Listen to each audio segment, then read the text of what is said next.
Mai funcționează statul român? Mai este vreo șansă pentru mine? Se mai poate face ceva? Dosarele lor au zăcut în niște cutii și până nu au început să facă demersuri juridice, nu s-a întâmplat nimic. Când moare cineva în familie și nu se înțeleg moștenitorii, ce se întâmplă? Instanța de judecată a fost alături de oameni în foarte multe situații. Cum este să faceți avocatură în familie, să spun așa? Legea pe șleau, legea pe șleau. Bine ai venit la podcastul Legea pe șleau. Sunt Lucian Popescu și de 2 ani implic tehnologia în domeniul juridic. Astăzi am onoarea să discut cu domnul avocat Ovidiu Zorilă, care activează cam de când mă învățam eu să țin stiloul în mână. Haideți să începem simplu, domnul Ovidiu, cum ați ajuns avocat specializat pe retrocedări și succesiuni? E un domeniu destul de nișat și chiar sunt curios care a fost planul. Bună ziua și vă mulțumesc pentru invitație. Nu a fost un plan de la început, pur și simplu așa s-a nimerit. La momentul în care am intrat în avocatură, maestrul meu avea în obiectul său de activitate și astfel de preocupări juridice, avea dosare și în materia retrocedărilor și am intrat practic din prima zi în acest domeniu de nișă, domeniu pe care îl continui și în momentul de față după 16 ani de avocatură. După ce v-am cunoscut, am aflat că activați împreună cu soția dumneavoastră, cu doamna avocat Andra Tenise Zorilă. Cum este să faceți avocatură în familie, să spun așa? E mai ușor sau mai greu decât ar crede lumea? Nu știu dacă este mai ușor sau mai greu, dar cu siguranță este mult mai interesant, având în vedere faptul că lucrezi cu al tău și colaborezi altfel, te înțelegi altfel și, sincer, pe undeva cred că muncești un pic mai mult, pentru că trebuie să arăți și celui de lângă tine ceea ce poți face. Mi se pare mult mai interesant și vă spun acum că în avocatură sunt foarte multe cupluri care lucrează, soție lucrează în același birou, în aceeași casă de avocatură. Deci, merge. E ok. 100% de acord, pentru că la fel și eu am cofondat acest startup împreună cu fratele meu și chiar discutam, pentru că nouă ni se pare că avem un oarecare avantaj competitiv deloc etic, pentru că, cum am spus, stând în casă cu cofondatorul afacerii tale, până la urmă ești mult mai aproape și e o conexiune mult mai strânsă, o chimie mult mai strânsă între colaboratori, care se traduce și se translată inclusiv în munca profesională. Cum sunt oamenii care ajung la dumneavoastră? Câți oameni vin la dumneavoastră cu dosare de retrocedare vechi de 20-30 de ani pe care le-au tot amânat? Cum arată profilul clasic al clienților dumneavoastră? Oamenii care vin la cabinetul nostru de avocat sunt de multe ori lipsiți de speranță. Pentru că mereu s-au întrebat de ce timp de 20-30 de ani, aproape 30 de ani, statul român nu a făcut nimic să le soluționeze dosarele. Și văd în ei o mare dezamăgire și speranța în același timp că atunci când vin la un avocat specializat, au șansa să soluționeze acest dosar. Toți mă întreabă de ce statul român nu a reușit până acum să-mi soluționeze dosarul. Mai este vreo șansă pentru mine? Se mai poate face ceva? Mai funcționează statul român? Că după ce începem demersurile, pentru că este necesar să începem demersuri juridice pentru a-ți apăra drepturile, în foarte, foarte multe cazuri dosarele domnilor lor se soluționează favorabil. Sunt practic oameni care au așteptat 20 de ani, nu au luptat, pentru că, vă spun sincer, de multe ori au avut speranța că statul român le va soluționa problema și nu s-a întâmplat. Statul român nu s-a ocupat în mod profesional de acești oameni, ci i-a lăsat la o parte. Dosarele lor au zăcut în niște cutii și până nu au început să facă demersuri juridice, nu s-a întâmplat nimic. Încerc să empatizez cu oamenii care ajung în astfel de situații și săracii, cum ați spus și dumneavoastră, dacă după 20 de ani nu s-a făcut nimic, chiar nu mai ai nicio speranță, Mi se pare că e un domeniu foarte complicat, cu termeni la fel foarte complicați și cu acronime care sună ca un model de avion sau model de chip, nici nu știu cum să-i spun. Asta vreau să și începem în discuția noastră, să începem cu baza.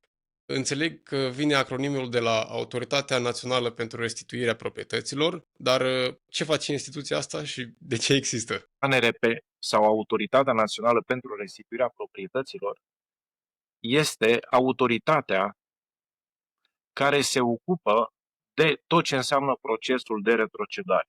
Deci este autoritatea centrală care se ocupă și singura care se ocupă de întregul proces de retrocedare, cu mențiunea că în spatele ei, să spunem, la un prim nivel, mai există și alte autorități la nivel local, cum ar fi primăriile, dar și prefecturile, care fac, să spunem, o analiză preliminară a dosarelor, se pronunță și ulterior dosarele vor veni la ANRP. Aș vrea inclusiv să lămuresc termenul de retrocedare.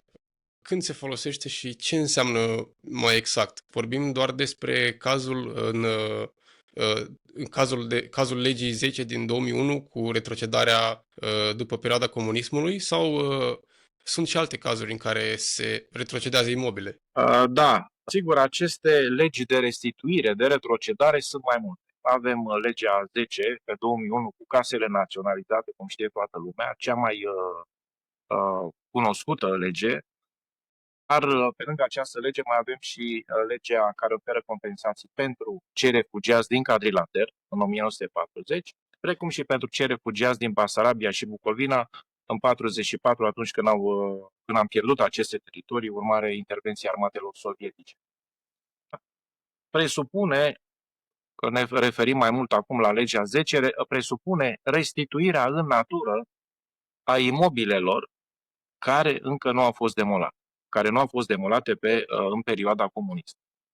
Și aici sunt două aspecte. În situația în care imobilul se poate restitui în natură, îi se dă omului înapoi, dar în situația în care acest imobil a fost demolat, petentul, beneficiarul, primește o despăgubire, o compensație în bani. Sigur, care se stabilește după anumite criterii foarte bine determinate. Chiar am mai auzit de această compensare, să zic așa, pe puncte, cred. Un punct e un leu sau echivalentul sau ceva de genul și că se plătesc eșalonat prin check bank, cred, sau anumite bănci naționale. Cum e mai exact? Cum e mecanismul? Sună super complicat aceste puncte, credite. Procedura este reglementată de către legea 165 pe 2013, sigur, care a suferit modificări, excepții de neconstituționalitate, admise, respinse și așa mai departe. Dar, în esență, la momentul analizării dosarului, se stabilește valoarea imobilului respectiv. Această valoare se stabilește după grila notarială. Potrivit unei decizii a Înaltei Curți 354 din 6 octombrie 2025, valoarea imobilului după grila notarială se stabilește luând în calcul aceste valori din grilă din anul anterior emiterii pronunțării hotărârii judecătorului. Atunci când se stabilește valoarea, după grila notarială, se ajunge la 1 miliard de lei. Acest miliard de lei se transformă practic în miliard vechi. Se transformă în 100.000 de puncte. Un leu înseamnă un punct. Și pe decizia care este emisă de către CNCI, ANRP pentru oameni simple, se trece următorul lucru. Se admite prezenta cerere și se stabilesc despăgubiri în valoare de 100.000 de puncte de lei. Fiecare punct fiind un leu. În acest moment, persoana respectivă are de primit în termen de 5 ani, în 5 tranșe anuale egale, această sumă împărțită proporțional. Anii se virează la cec, numai la cec, de către Ministerul de Finanțe, iar persoana în cauză, beneficiarul, se deplasează cu titlul de plată în original, este o foiță mică, se deplasează cu titlul de plată în original direct la cec, de unde urmează să încaseze prin virament sau cash suma care îi se cuvine și care a fost stabilită. Mhm. Când o explicați dumneavoastră, sună mai simplu decât am citit eu. Am auzit că multe dosare au fost respinse, subevaluate. Am văzut tot felul de postări pe rețelele sociale cum există oameni care se plâng de treaba asta. E adevărat? Cum aveți dumneavoastră experiența în zona asta? Foarte multe dosare sunt respinse. Noi am zis că de foarte multe ori aceste dosare sunt respinse în mod abuziv și instanțele ne-au dat dreptate. Prin comisiile pe care le are, fie respinge integral dosarul tău, să zicem în situația în care ai acte, ai dovedit tot ce trebuie, fie respinge în totalitate, fie subevaluează. În această situație trebuie să ataci la tribunalul de care aparții, din circumscripția care ești, să ataci actul emis de către ANRP și să soliciți ca instanța de judecată să stabilească în mod corect, sigur, în urma unei expertize judiciare, valoarea reală a imobilului. E adevărat, tot pe baza grilei notariale, astfel cum ne spune legea și în Alta Curte de Casație și Justiție. Numai prin atacarea în fața instanței de judecată a valorii stabilite de către ANRP se poate stabili un quantum corect al despăgubirilor la care vei avea dreptul. Este adevărat, în foarte, foarte, foarte multe situații, ANRP-ul respinge cu o motivare destul de iluzorie de multe ori dosarele petenților. Ca să vă dau un exemplu, am avut o situație cu un client care a făcut dovada pentru 90% din bunurile sale. Iar această instituție i-a respins dosarul, i-a dat decizie de respingere pe motiv că nu a reușit să facă dovada pentru toate bunurile pe care le-a cerut. Și automat, în loc să-i dea pentru 90% din bunuri, să-i dea tații, nu i-a mai dat nimic. Sigur, am câștigat, am avut dosar și la Tribunal Timișoara și la Curtea de Apel Timișoara și s-a stabilit o compensare corectă pentru acest dosar. Dar, repet, dacă nu te duci în instanță să contești, vei rămâne fie cu valoarea mai mică decât ar trebui, fie cu dosarul respectiv. Și atunci ai pierdut tot, având în vedere că ai așteptat 20-30 de ani până la acel moment și că ai mai făcut și ceva de mersuri până la acel moment. Deci, să spunem așa, e destul de peste mână pentru oameni, au de făcut multe proceduri, au de luat legătura cu un avocat, sunt multe demersuri de făcut și cred că de aici și vine nemulțumirea oamenilor, pentru că se lasă pe gubaș, mai pe românește, să zic așa. Partea asta de retrocedări și de, cum am spus, ANRP, CNCI, e o zonă puțin mai nișată și acum aș vrea să intrăm într-o zonă care ne privește pe noi toți, succesiunile și moștenirile. La fel, vedem aici o întreagă discuție pe toate forumurile și mai mereu toți oamenii până la urmă inevitabil se lovesc de aceste proceduri odată în viață măcar. Ca să luăm concret, când moare cineva în familie și nu se înțeleg moștenitorii, ce se întâmplă? Când intervine avocatul? Pentru că am văzut că în multe cazuri nu se rezolvă totul direct la notar.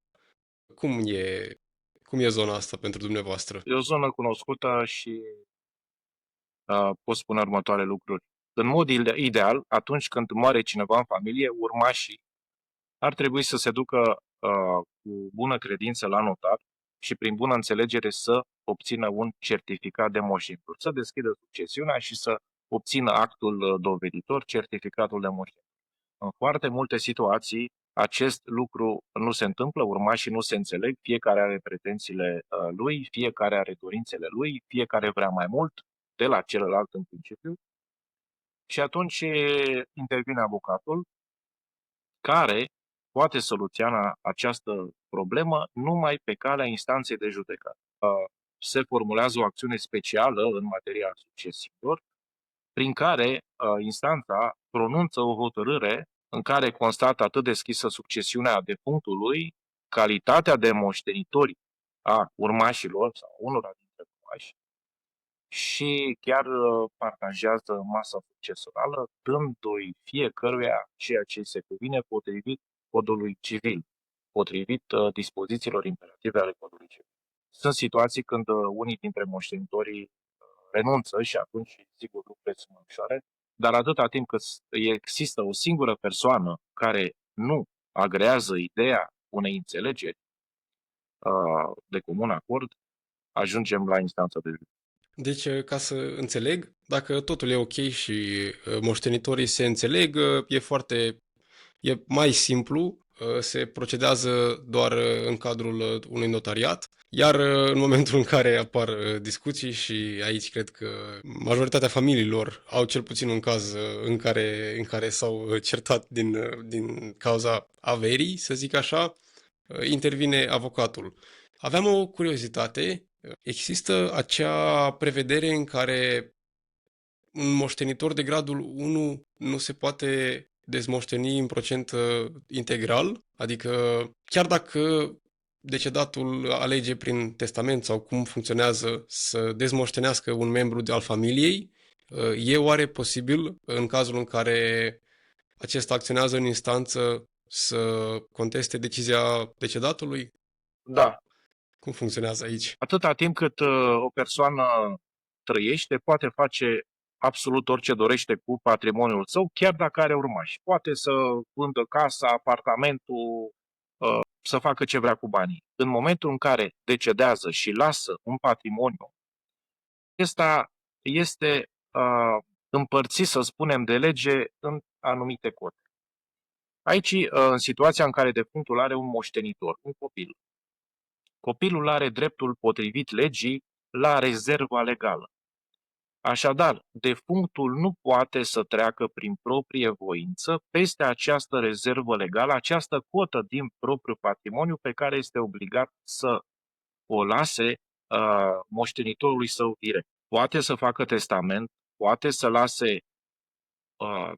să-și lase averea cui dorește sau poate să o doneze statului român, spre exemplu, dar nu poate să-l exheredeze, să-l dezmoștenească pe propriul copil în limita acestei rezerve legale care este prevăzută expres de lege. În situația în care totuși face așa și, spre exemplu, face un testament prin care întreaga sa avere este transmisă către o altă persoană, moștenitorul direct, copilul său, poate solicita instanței de judecată, prin acțiune, anularea testamentului, cel puțin în limita rezervei legale, care este dată de lege și nu de către referendum. Deci este o protecție a moștenitorului direct. Și numai instanța de judecată se poate pronunța în acesta. Chiar super interesant, sincer să fiu, m-ați lămurit. Cum am spus, explicați super clar și ușor de înțeles. Acum vreau să intru puțin și în pielea oamenilor din mediul rural, care poate nu beneficiază la fel de mult de acces la informație, tehnologie, etc. Și cred că proporția de oameni care nu știu ce drepturi au e mai mare în acea zonă.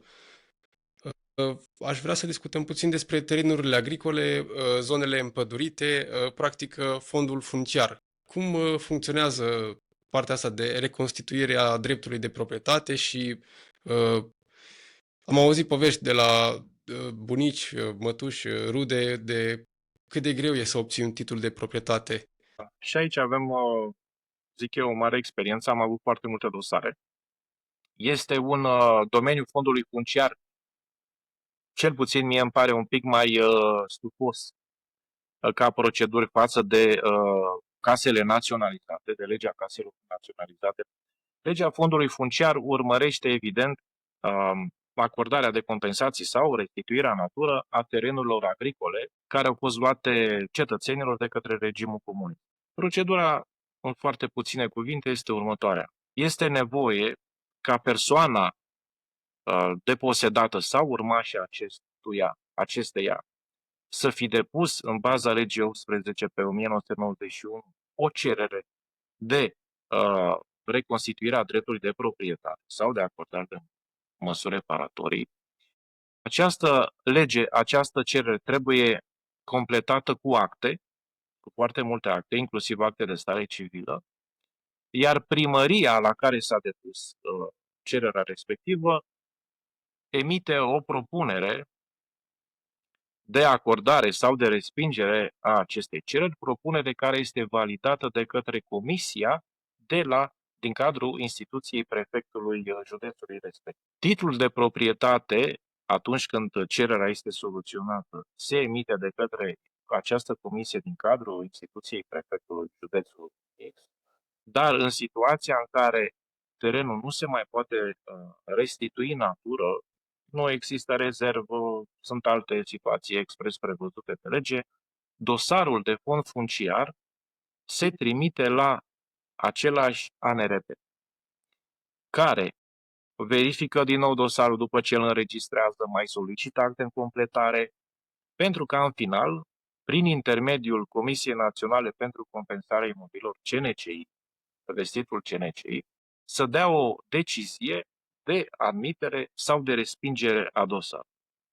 În situația în care decizia este de admitere, sigur vei primi compensații atunci când ești de acord cu ele, cu cuantumul acestora, iar în caz de respingere a dosarului tău de fond funciar, este necesar să contești în instanță pentru ca instanța să îți verifice dreptul de proprietate, faptul că ai făcut dovada dreptului de proprietate, faptul că terenul tău a fost preluat abuziv și să stabilească dreptul tău la despăgubiri bănești. Sunt 100% sigur că ați avut sute de cazuri în anii ăștia de experiență ai dumneavoastră care v-au dat de gândit, să spun așa. Aș vrea să vă întreb care e cel mai impresionant caz de retrocedare sau de restituire a titlului de proprietate pe care l-ați avut. Ceva care nici măcar clientul dumneavoastră nu s-a aștepta să se realizeze. Să știți că în foarte multe dosare clienții nu se mai așteaptă să mai obțină nimic. Dar Deci să da, resemnați. sunt foarte mulți resemnați, sunt oameni în vârstă sau copiii lor care și au 50 de ani de multe ori. Nu am avut decât un caz cu un nepot de 20 și ceva de ani, cu persoană tânără, dar în general cei care vin sunt în vârstă sau foarte în vârstă, unii clienții decedează pe parcurs și vin moștenitorii. Toate cazurile sunt impresionante pentru că e un dosar care nu a fost soluționat atâta timp, uneori doar cu 2-3 pagini anexate cererii sau doar cu cererea de reconstituire la dosar și faci demersuri numeroase pentru a obține dovada dreptului de proprietate, dovada preluării abuzive și așa mai departe. Un caz impresionant, restituirea unei suprafețe de teren agricole sau chiar acordarea unor despăgubiri substanțiale pentru unii dintre clienți. Eu cred că fiecare dosar, pentru că este muncit foarte mult, este o bucurie pentru noi, este o împlinire, este o minune și pentru clientul care apela la noi. Dar vreau să vă spun, poate vom aborda acest aspect în cazul interviului. Instanța de judecată este cea care decide și vreau să vă spun că din experiența mea a fost singura putere din stat care chiar a făcut dreptate. Din ce îmi explicați dumneavoastră, eu îmi schițez așa o imagine în care, până la urmă, nu e nimeni de vină și nu ai clar. E vorba de acest sistem foarte greoi care, cum ar veni, adaugă fricțiune lucrurilor. Și mi se pare super interesant cum, practic, dumneavoastră readuceți dosare la viață, să spun așa, cum ați zis și dumneavoastră, care au fost lăsate prăfuite acolo timp de 20 de ani, au adunat 2-3 hârtii în ele și nu le-a mai văzut nimeni. Chiar ați deschis așa un univers nou pentru mine, pentru că sună super interesant acest domeniu și implică oarecum și foarte multă documentație în trecut Trec foarte mulți ani, cum ați spus, e așa, și acea lege care prevede despăgubirea celor care au pierdut terenuri în Cadrilater sau în nordul Bucovinei. Nu știu, de unde obțineți practic dovezile? Pentru că sunt de zeci, îndată sute de ani în anumite cazuri, nu? Nu numai eu, toți colegii mei avocați, facem această muncă de cercetare, o muncă foarte susținută. Asta este datoria noastră, uh, tocmai pentru a ajuta clientul, fiecare client pe care îl avem. Referitor acum la demersuri, pot să vă spun că avocatul face o muncă de cercetare susținută de detaliu, cu multe adrese și multe reveniri la toate instituțiile pe care vi le puteți imagina, astfel încât am făcut adrese pentru a obține informații nu numai la arhivele naționale și toate direcțiile naționale, CNSAS, primării, prefecturi, cadastru și așa mai departe, dar am făcut adrese inclusiv la autoritățile din Ucraina, din Moldova, arhive naționale, consulate, ambasade, procuratura Ucrainei. Cred că am făcut, dacă nu mă înșel, inclusiv la ruși, în Rusia, la procuratura lor într-un dosar și n-au răspuns la noi. Facem la toate instituțiile care există. Cred că n-am făcut, în afară de KGB și CIA, n-am făcut, dar la rest am făcut. Pentru că aceste instituții au arhive pe care le mai țin și care pot demonstra, cum este cazul celor refugiați din Basarabia, din Bucovina, reușim să obținem date despre actele de proprietate deținute de autorii clienților noștri 20, 1919, 20, 30 până în 44, când, din păcate, au trebuit să plece. Deci munca este o muncă de detectiv juridic, aș zice eu. E foarte interesantă, foarte palpitantă, te și consumă când primești un răspuns negativ. Am avut situații când am trimis la Chișinău, spre exemplu, de 7 ori aceeași adresă, de 6 ori ni s-a comunicat că nu au date, iar a 7-a oară ni s-au pus la dispoziție informații pe care nu le credeam posibile, mai mult decât știam că avem noi. Deci trebuie să insisti, fiecare detaliu trebuie verificat. Pentru că te duci în fața instanței și instanța te întreabă: ai acte cu care să dovedești dreptul tău, de când, până când, ce s-a întâmplat cu ele și trebuie să-i răspunzi completului de judecată, pentru că el trebuie să dea o decizie motivată și îl poți ajuta cu acte pe care le obții în ani de zile. Aș vrea acum să trecem mai în concret, să zic așa, și să facem un exercițiu. De exemplu, eu sunt un om obișnuit, merg la casa bătrânească a bunicilor mei și găsesc niște acte vechi de proprietate de, nu știu, hai să spunem chiar dinainte de perioada comunistă. Nu prea se mai poate face nimic, având în vedere că toate aceste legi de restituire, și legea 10, și legea fondului funciar, și legea cu privire la cei refugiați din Cadrilater, din Bulgaria, și din Basarabia și Bucovina, au avut termene exprese pentru depunerea acestor cereri. În situația când ați găsit acum, în 2026, astfel de acte vechi, nu se mai pot depune cereri noi, acestea urmând a fi respinse ca tardive, dar sigur puteți să le păstrați pentru arhiva familiei ca amintire. Din păcate, și legea instituie anumite termene și dacă nu te încadrezi în acestea, e posibil să pierzi o avere. Ok, deci cumva dacă nu s-au ocupat bunicii noștri când habar nu au fost interesați, erau plecați de acasă, chestii de genul, există și situația în care pur și simplu pierzi și ții acel act de proprietate doar ca și amintire și atât. Uite, chiar asta nu aveam habar. Mai există, de exemplu, o perioada comunistă în care au fost, cum ați spus și dumneavoastră, trecute în proprietatea statului toate proprietățile private. Aceste dosare sunt foarte, foarte numeroase. Multe dintre ele, de ordinul miilor, se află la primăria municipiului București, pe raza țelului administrativ-teritorial al acestui municipiu. Mii de astfel de dosare se află la ANRP, încă nesoluționate, plus la celelalte primării de pe teritoriul României. Cred că sunt zeci de mii de dosare care așteaptă încă o rezolvare sau care sunt în proces fața instanțelor de judecată pentru soluționarea lor. Există de soluționare și cred că va mai exista încă 10, 15, 20 de ani. Sincer, eu mă aștept să ies la pensie cu acest. Pentru că sunt termene foarte mari puse la dispoziția autorităților care se ocupă ANRP-ul Deci, în speță.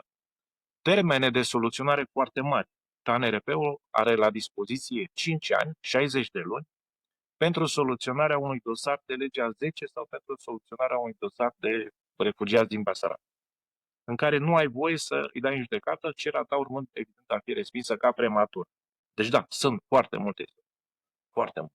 acum aș vrea să vă întreb mai mult pentru, nu știu, bunicii mei, să zic așa, cum ați abordat dumneavoastră situația? Ați încercat să vă faceți rânduială în timpul vieții sau o lăsați pentru copii să rezolve ei când nu vom mai fi până la urmă? Ar trebui să-și rezolve din timpul vieții această situație sau cel puțin să nu o complice.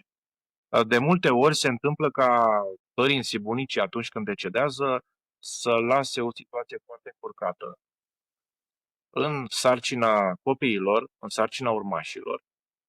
Mai mult decât atât, se întâmplă ca și aceștia la rândul lor să nu facă nimic timp de o generație și o generație, două, trei și vine rândul unei generații, a doua, să zicem așa, care trebuie să descurce ițele succesorale pentru generațiile care nu au făcut nimic. Și aici iar mergem la avocat, iar mergem la instanță de judecată, iar plătim taxă de timbru, iar plătim expertize judiciare, iar aceste dosare durează 2, 3, 4, 5 ani. Poate și 7 ani. Poți să stai de până să faci o expertiză, adică nu e nicio. Da, cel mai bine e să-ți faci în timpul vieții, să ți le pui Deci la cel punct mai... pentru a-ți proteja moștenitori, urmașii tăi, care sunt ai tăi și de care trebuie să ai grijă până la urmă. Nu se întâmplă așa în foarte multe. Da, și de aici intervine și tot cercul vicios, dacă nu lași regulă, să spun așa. Poate a fost inundată sau nu mai acte de proprietate, nu mai știi nimic. După o generație, două, urmașii nu mai au atâtea informații actualizate. Uite și cum s-a chemat străbunicul sau străbunica și aici începe activitatea avocatului de cercetare, de a obține informații, puțin câte puțin, poate nesemnificative, dar puse la loc duc la o soluție favorabilă. Chiar mi se pare că avocatul specializat pe retrocedări și zona asta joacă și rolul lui Sherlock Holmes, puțin așa să spun. Cum ai zis, după 2-3 generații nu mai știi niciun document, abia mai ții minte cum se numea străbunicul, străbunica ta, etc. Sunt sigur că oamenii nu au idee și, sincer să fiu, nici eu nu prea am idee și la fel cred că le e și frică să întrebe cum funcționează onorariul și cât costă un avocat de retrocedări.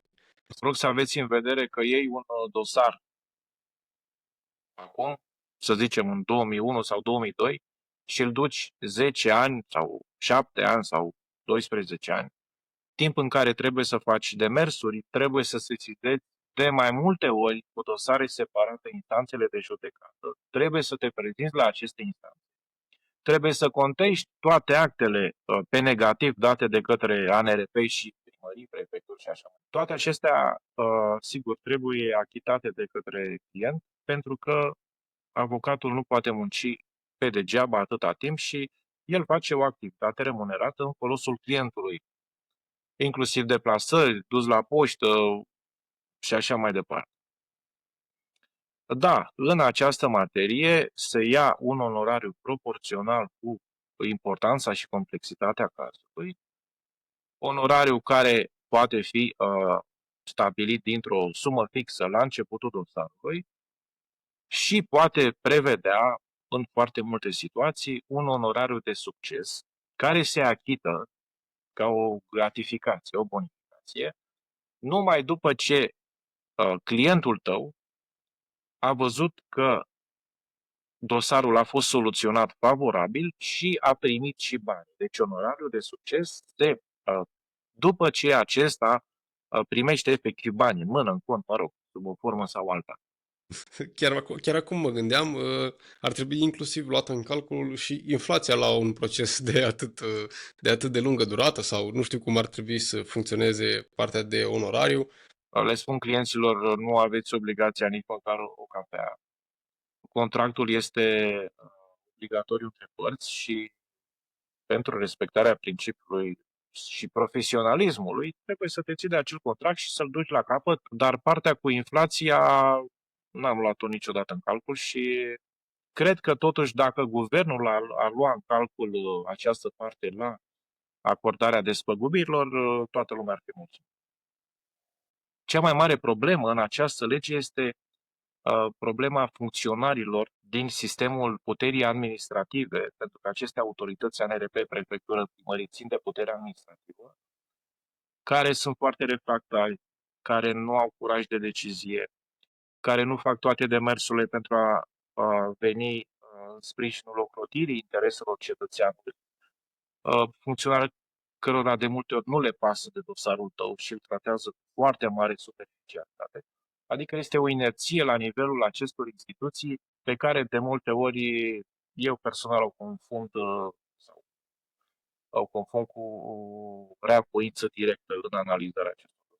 Deci, dușmanul nu este legea 10, este o lege așa cum este, s-au restrictiv foarte multe proprietăți, mari, mici, foarte mulți bani s-au dat. Problema este cu modul de aplicare de către aceste instituții, care, zic eu, sunt total refractare intereselor cetățeanului. Deci e un mix, să spunem așa, atât de componentă umană cât și de legislație per se. Spuneți-mi, vă rog, un lucru pe care ați vrea să-l știe toți românii despre partea asta de proprietăți.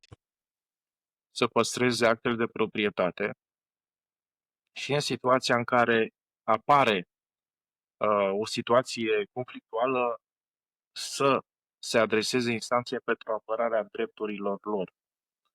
În situația în care ne referim aici în mod direct la aceste legi de retrocedare, trebuie să depună toate eforturile cu un avocat sau cu altul, cu cine consideră domniile lor, pentru a-și apăra în fața instituțiilor statului român dreptul de proprietate pe care îl au de la strămoșilor, de la antecesorilor, și trebuie să facă toate demersurile pentru apărarea propriului drept de proprietate, pentru că nu te apără nimeni, dacă tu nu faci demersul. Statul în pasivitate înseamnă pierderi patrimoniale foarte mari. Ăsta e un lucru pe care am uitat, cred că să-l întreb și chiar sunt interesat. Ce înseamnă mai exact intabulare? Cartea funciară a proprietății tale, ca să explic pe înțelesul tuturor, se asigură opozabilitatea față de ceilalți, adică li se aduce la cunoștință că tu existi ca imobil, că tu ești înregistrat, tu ești în evidență. Și nimeni nu poate să spună ulterior că nu știe de existența ta. Deci cadastru, întabularea, asigură, sigur, măsurătorii, trecerea în evidența statului, dar și o opozabilitate față de terți. Este o procedură de registrare a imobilelor, mai pe scurt, cu importanță practică juridică știu.